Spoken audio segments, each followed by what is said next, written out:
Hey guys, Ramsey here. Welcome to another video. Today we have a early impression video, and it's on a fragrance that I never would have gotten to smell and get to know if not for the kindness of you folks in the community. So thank you to my good friend Nick from across the pond, who very kindly sent me this brilliant decant, very generous decants of everything Nick sent me.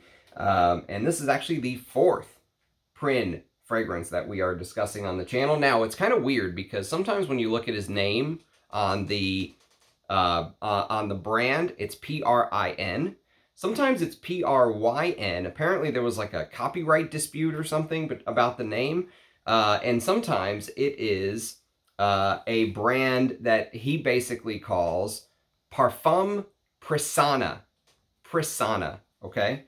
And so Parfum Prissana is the brand that we're going to discuss today. And then to make it even more complicated is I really don't know where to place the brand because yes, he uses natural ingredients, very similar to Amouage Reflection Man and Bortnikov and Ensar, but I wouldn't put him in that category to me. Although this is probably one of the closest fragrances from the brand that I could compare to something like an Ensar or a Bortnikov or a Amouage Reflection because it's a very oud-heavy composition, which we'll talk about today. And the name of this fragrance is called Thichila.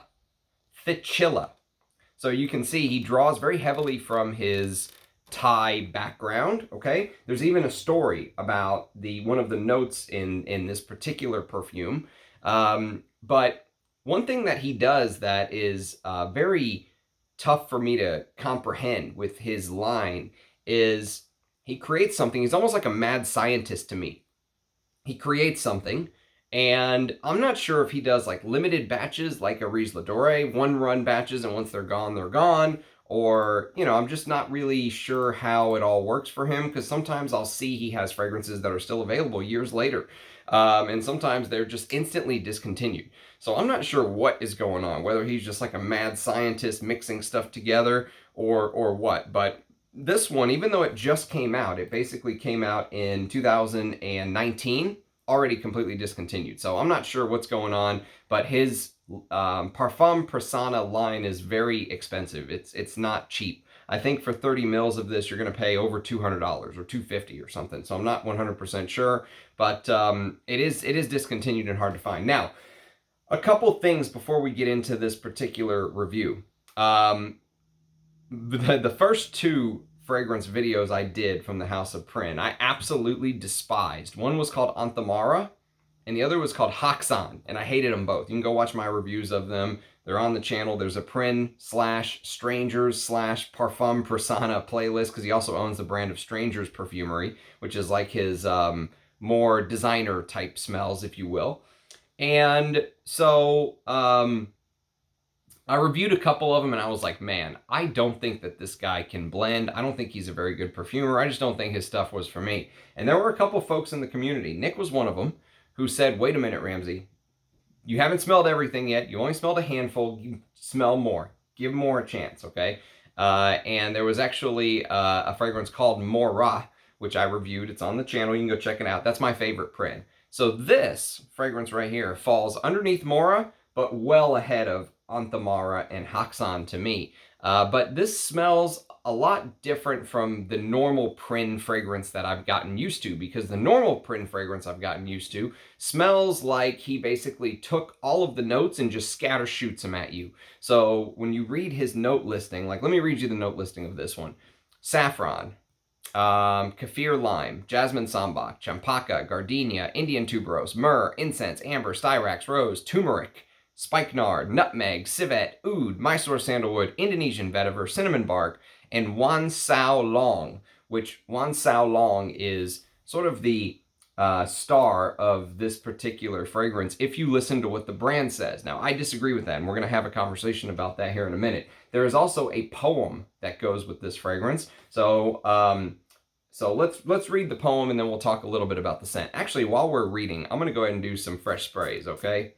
Because I want to remind myself of that opening. So, his fragrances are, if nothing else, unique, okay? If nothing else, they're unique. So here's the poem. Dancing in the moonlight, lost in the night of seduction, tribute to the dark shadows. That's the poem. And there's a little blurb, a note from the brand, if you will. It says, based on traditional Thai Oriental incense, floral style blended with Southeast Asian flowers, incense, resin, spices, sacred woods, and Thai oud. Wan Sao Long is the main star in Thichila. In Thai folklore, it is said it could be used as an enchanted love potion. So, there's an entire story behind the fragrance that he made called Mora, which I really, really enjoyed. You can go check out that video and hear the whole story on that one if you'd like. This one, the story is a little bit more succinct and to the point. But in a nutshell, basically, it's another fragrance for me of Prin Lamras going back to his roots and really sort of injecting Thai folklore into, and ingredients into the composition, because the secret ingredient here that they discuss, and actually if you go to Parfumo or if you go to Fragrantica and click on this particular note, Wan Sao Long, it's the only fragrance in the whole database that uses this particular note. So it's unique, okay? So you can at least call it unique. And I guess when you're wearing niche, that's what a lot of people want. They want unique. They don't want to smell something like a Parfums de Marly, which smells like a designer in a niche bottle, niche pricing. They want to literally smell something different. They want to smell something artistic, and they want to smell art in a bottle, right? And so many of Prin's fragrances, though, when you smell them, it feels like you get all of these notes at once, just thrown at you, okay? This one's different. This one, many of the notes in Thichila really feel like they sort of hang out in the background, if you will. They hang out in the background, and there's a couple star players, and it is not that particular strange Wan Sao Long herb that they talk about. I'll tell you a little bit about the herb.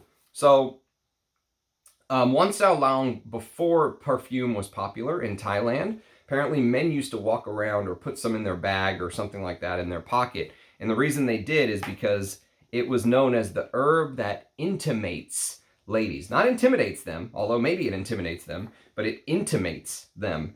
And it was said in the old days, so they would carry this herb around, and when women would smell the herb on the men, they would just fall in love, okay?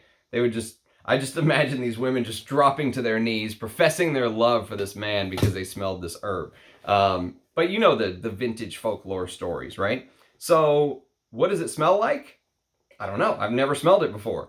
But from what I've read and researched, I can tell you that it is supposed to smell like a mixture of basically anise, which is a very masculine note, and I really like the note of anise, and this basil, almost this herb-like basil. You know, if you ever had like Thai basil in a stir-fried dish or something like that, right?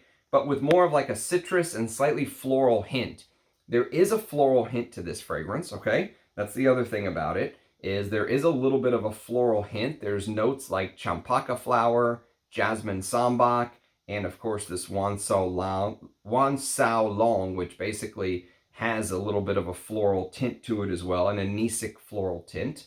But the ingredient highlighted in the blurb, that Wan Sao Long, is not the star of the show like the brand says, at least in my opinion. To me, this is an oud composition, out and out oud composition.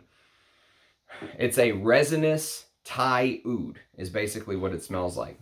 And it's interesting because the type of oud used here, this Thai oud, if you will, and again, he loves referencing back Thai culture and Thai stories and poems and stuff like that in his perfume. Here, he used a brilliant Thai oud, okay? And the Thai oud here, basically, to me, it smells like latex. So just imagine this very rubbery smelling latex. Imagine like going to the doctor's office and the doctor puts those latex gloves on. Or imagine if you've ever had one of those cheap blow-up beds, you know, those temporary beds, right? Now you just plug it into the wall and it like automatically blows up using a motor, right? But in the old days, you had to blow on the damn thing. And on the bottom of those cheap little blow-up beds is usually rubber. And now the top is all cloth because everything is a little bit better quality now. In the old days, the whole damn thing was rubber, but now just the bottom is rubber, and it's rubber so it doesn't sort of skid on the ground, right? If you don't put a sheet over it. And I just want you to imagine the smell of air coming out of that rubberized bed, right? Or one of those like inflatable pool blow up, those like imagine like putting like the little things around your child's arm, the little floaties, right? And imagine air being stuck in there for a long time, okay? Like it was summer, and let's say you accidentally forgot the air in there, right? And it just sat all winter inflated. And somehow the air didn't come out, and then the next summer you go and you release that air, and you smell the air that was up against this rubber for all of that time. That's what the oud in this smells like. It literally smells like air being released from rubber is the best way to describe it. And there's something reflective smelling about this fragrance. It's very, very strange. The Styrax adds a little bit of a waxy quality.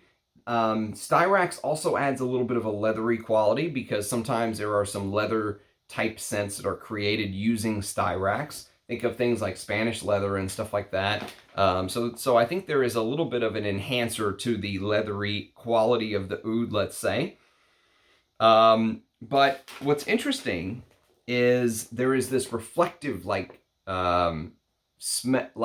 You know how I said that imagine the rubbery oud, right? Well, there is almost like this reflective feel because so yesterday I was driving to work, okay? So here's a story. Yesterday I was driving to work and it looked like there was literally a rip in the space-time fabric where there was just this blinding bright light right in the sky. And I was like, what in the world is that? Like I could see planes around it. And after about 30 seconds or a minute of driving, the sun shifted a little bit and it was a plane. It was just a plane that just reflected perfectly off of the metal body of the plane and was just like blinding me. And so just imagine that silver aluminum reflection. There's a little bit of something, think of Reflection Man. So Reflection Man by Amouage, okay, has a little bit of this floral aspect to it, okay? But what you have to do with Reflection Man is add this big dollop of Thai oud is really what you have to do if you really want to make the analogy make sense. You have to add this slightly sweet, see, Thai oud is usually very chocolatey, or sometimes it can smell like resinous coffee. Sometimes it can smell slightly floral. Sometimes it can smell slightly fruity. But Thai oud is almost never animalic or barnyard or anything like that. You know, that's more for the Hindi oud. That's more for the Indian style oud, right? This is not that. And I think that if it wasn't for the path I kind of traveled as an oud head over the last, I would say, year or so, I think if I smelled this originally, let's say, well, I say originally, but let's say within the last year or two before I got into ouds, like I've recently gotten into ouds. I've reviewed a lot of ouds on the channel now. And while this is not my favorite type of oud, I much prefer more of the animalic ouds. I still appreciate this. It's interesting to me. It's I think I would have been a lot more apathetic to it had I not become such an oud head over the last year. And so these oud heavy fragrances, have been really appealing to me lately. And while there is a little bit, so when you read the brand copy, they talk about this incense feel. They talk about this floral Thai traditional incense feel. And while it is there, really to my nose, the oud just takes center stage, and everything else is really just pushed to the background, which is crazy because it's like a complete 180 to the way I had experienced some of his other fragrances. Yes, it is smoky. Yes, it is spicy and all that stuff. But the civet, which many of his, fans, if you will, they really point to the fact that, well, he uses real civet, he uses real sandalwood, he uses, this, that, or whatever. And many times when you smell something that uses real civet, like one of his fragrances I reviewed, Anthamara, I mentioned it's like he went to go see how there's turmeric in here. There was cumin in Anthamara. And I mentioned it was like taking the cumin and you think you were just going to pour a little bit in and then the top falls off and the whole thing falls into the pot. So you're like, oh, screw it. I'll just add something else to balance it out, right? And you try to add a little bit of something else like turmeric and the whole thing falls out as well. And that falls into the pot. And then you take like a cat turd and throw it in there. Like straight from the litter box cat turd. And that's how crazy some of his other fragrances smelled to me. And this one has some of those crazy notes in here. It's got the civet, it's got the turmeric, but it doesn't, this comes across as much, much tamer compared to some of his other creations that I've smelled. And so if you're somebody who is kind of on an oud journey, if you will, and you want to smell Prin Lomros's take on a Thai oud, I mean, he's a Thai perfumer, so him doing this Thai oud style, this is the one to smell. It's a very rubbery, like if you like the rubbery style ouds, like in Towers La Oud, which I absolutely love this fragrance. I like this more than the Prin fragrance, by the way. I'm a huge fan of what Andy Tower did with La Oud. Imagine almost mixing it with this weird animalic floral, like in Amouage Opus 9. So this is a very strange floral.